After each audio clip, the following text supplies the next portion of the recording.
Today I spent about a half an hour with the local government official, and one of the things that he mentioned is our local computer mainframe receives about 36,000 hack attempts each month. And I said, from who? He said with great sobriety, Russia and China. Because even though we are a small city compared to other US cities, if they can punch through here, it's interconnected to even the big show. Russia vowed to be at war with anyone who gave the Ukraine aid during this time of war, and I believe we've given them $117 billion.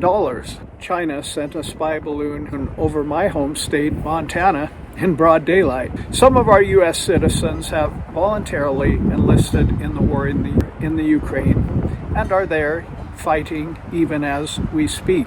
So you can make believe that this cyber war and possibly a greater degree of war is not a reality, but my advice would be that you would, number one, prepare for war. How? Number two, unless you are mentally unstable, do not give up your firearm. When Russia invaded the Ukraine, Zelensky wisely said, all right, no man is leaving this country. Every man grab a .22 rifle, grab a higher caliber rifle, grab whatever you have, make a Molotov cocktail, and fight for your homeland.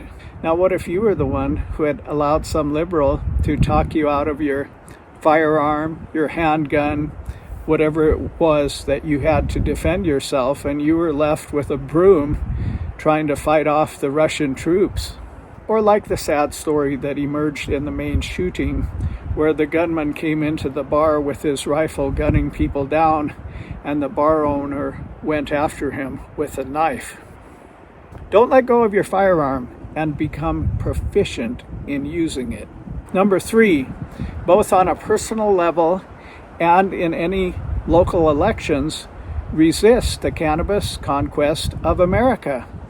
If you were one of our adversaries, such as China, would you want 1/3 of our population stoned at a time of war? Well, of course you would.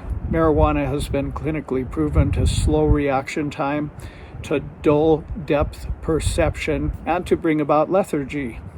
I talk to a lot more people than you do, I would imagine, and one of them told me that in his state, China was a leading contributor to the spread of cannabis in the state. Well, of course, it will take away our preparedness for war. Number four, stay united as Americans. There is a lot of angst between the political parties, and I get it. I share in some of that angst myself.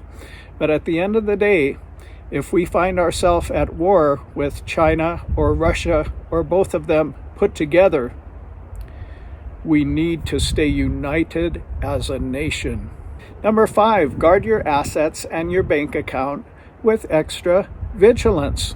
If our local computer mainframe received 36,000 hack attempts by Russia and China, your bank account may receive hack attempts also. Mike Tyson and Jake Paul are getting ready to go to war. And if you're going to war in the ring, well, you've got to focus on core strength. You've got to get your core as strong as possible. In the press interview, Mike chided him, Jake, you're fat, and you're going to try to fight me? Are you crazy?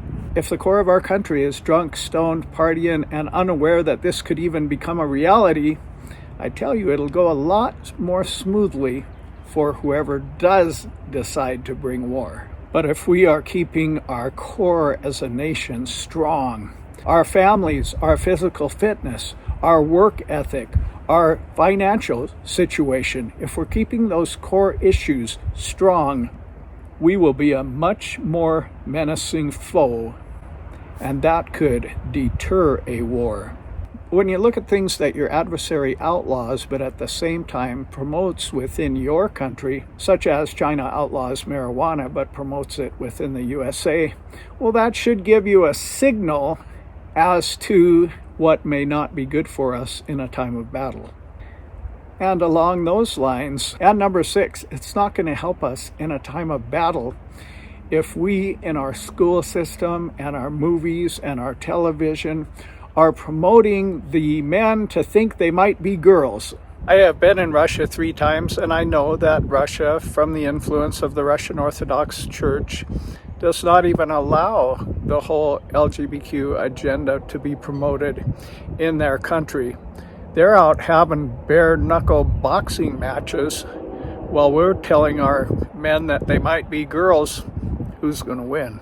No, in a war, you need to stand strong like a man, hold fast, and do your duty to defend the country.